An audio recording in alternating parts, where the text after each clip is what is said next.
really happy just to be in the city of New Orleans. It's cool to have a working vacation in New Orleans where you're just, you're taking in a really unique city in an environment where there's growing excitement throughout the week. And then at the same time, there's really cool stuff happening with your football team back in Houston. Yes. So all of you folks back there in Houston, stuck in a city where it's not normal to be drunk at 9 a.m. in the morning, where people will judge you for it, you do at least have the consolation of, hey, okay, this is different. This is something different.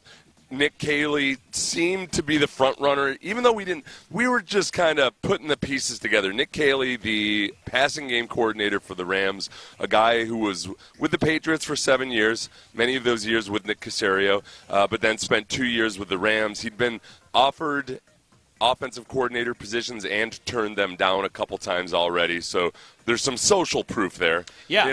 Now the fact that the Jets wanted him, it doesn't mean all of a sudden like, oh, he must be the belle of the ball. The Jets, ooh, even the Jets wanted him.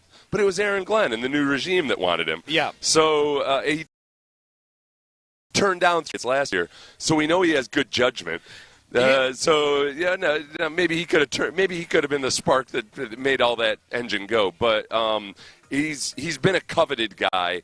And he very specifically looked at the Texans and thought, okay, this is a situation that I feel comfortable, that I've got a good opportunity to showcase myself and actually win some football games. I think that's what you laid out there, Seth. Is like this. I think it says a lot about the attractiveness of the Texans as an offensive coordinator job, obviously. Yeah. As an organization, D'Amico and the coaching staff, and obviously the biggest statement who it's on is C.J. Stroud. That you're going to be coaching one of the young up-and-coming quarterbacks, and that if you get him back to or exceeding what he was 2 years ago, you'll be hailed as a conquering hero, Nick. Yeah, there's a little bit of, if you're a stock car driver, there's only so much you can do with your natural ability.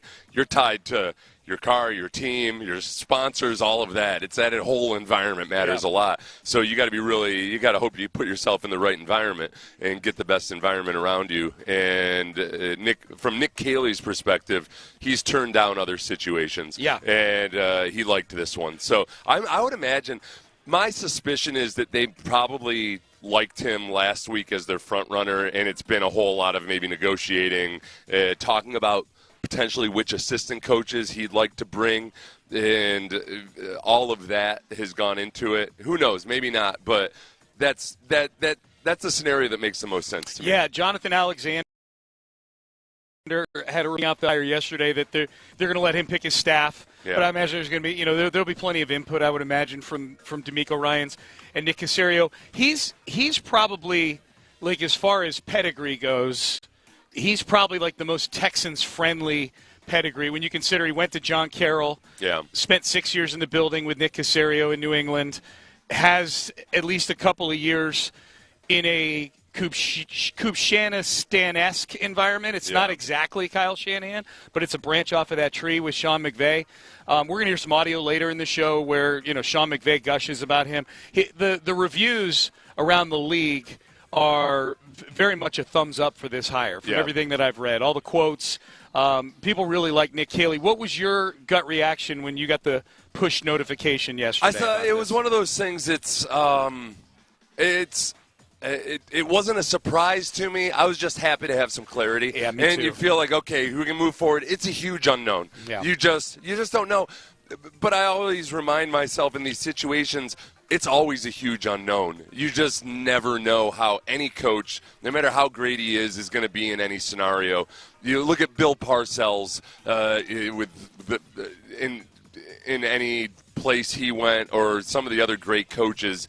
You just don't know until they get in that environment, no matter what the position is. But he checks off all the boxes in terms of a hire that makes sense. My initial concern about Nick Caley when I first heard his name was, this guy, and let me look at his resume. And you go down and you see that he's been a position coach for so many years until he was finally the passing game coordinator this past season with the Rams underneath Sean McVay. So Sean McVay's the play caller, the offensive coordinator.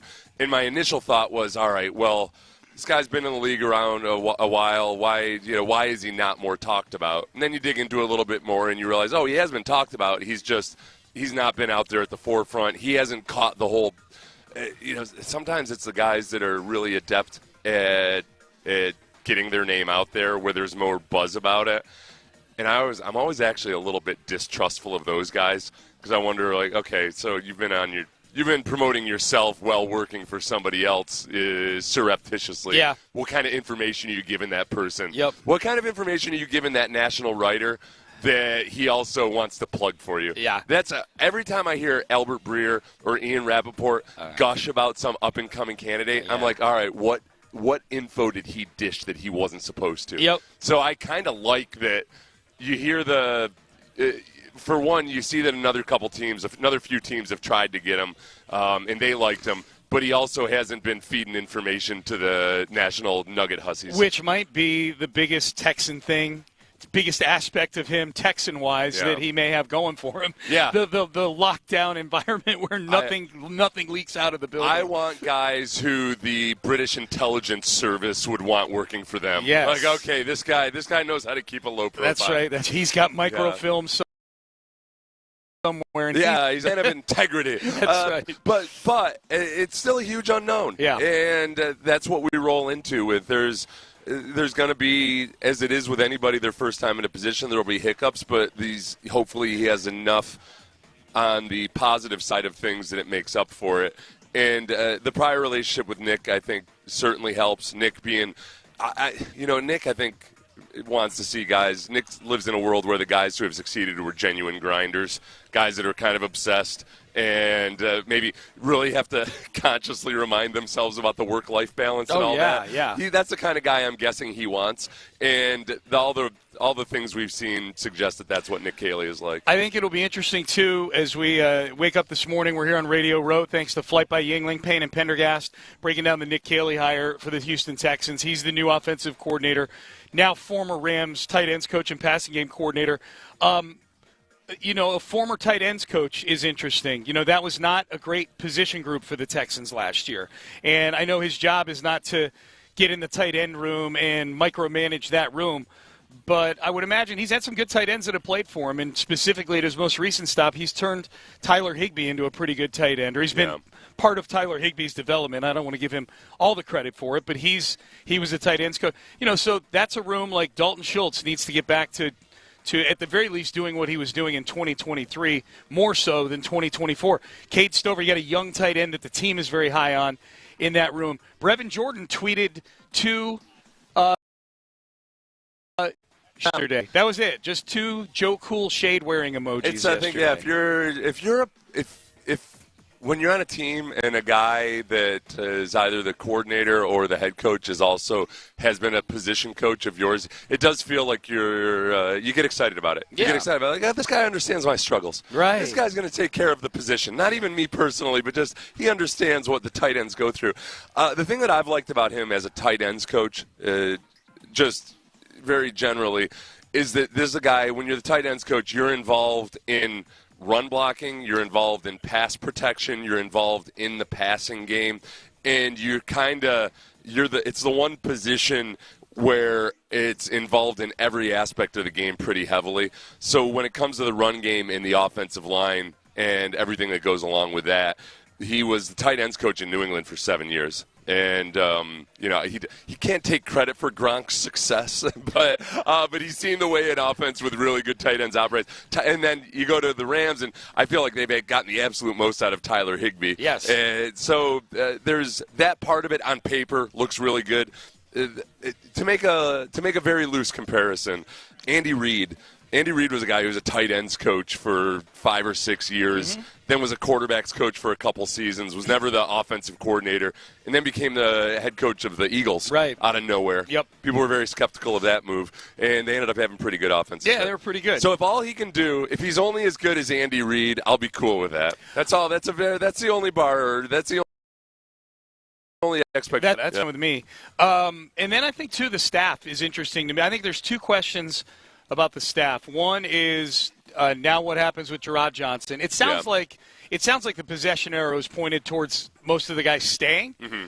But it's an interesting dynamic that you got two guys on the staff, actually, Gerard Johnson and Bill Lazor, that interviewed for the very position that Nick Caley got. Right. So I suppose it could be an awkward dynamic if you make it awkward. I'll tell you what, I think that always comes down to personalities of the guys, because everybody at the beginning can say, like, oh no, there will be no hard feelings, right? But then it's when push comes to shove, is this a guy that genuinely knows how to keep his mouth shut and be a good soldier and everything, even if there's disagreements and you don't get petty about it?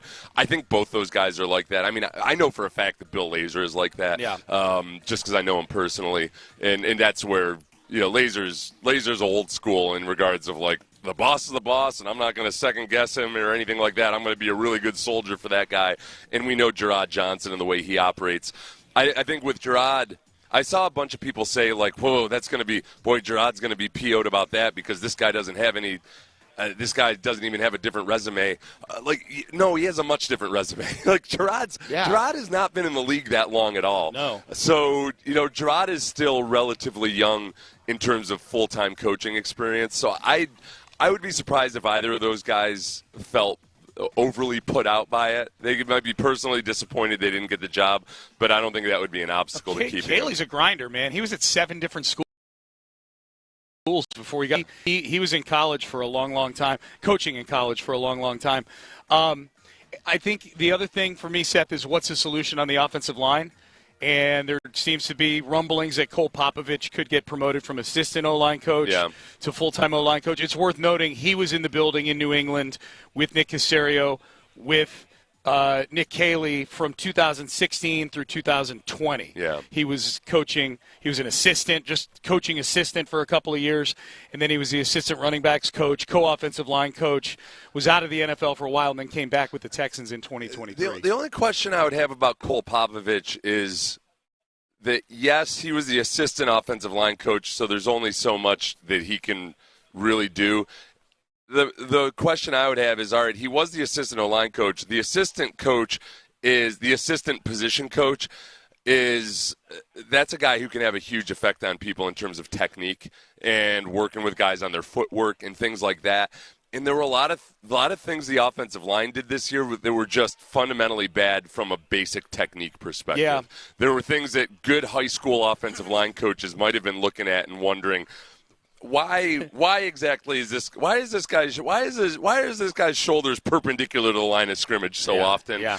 And that's something that, whatever about Popovich's explanation is for that, you got to sell out your former boss a little bit in the interview and say, listen, they were just tactfully. This is why, or maybe there was something systemically in terms of the way Slowick wanted them to operate. Question with Popovich.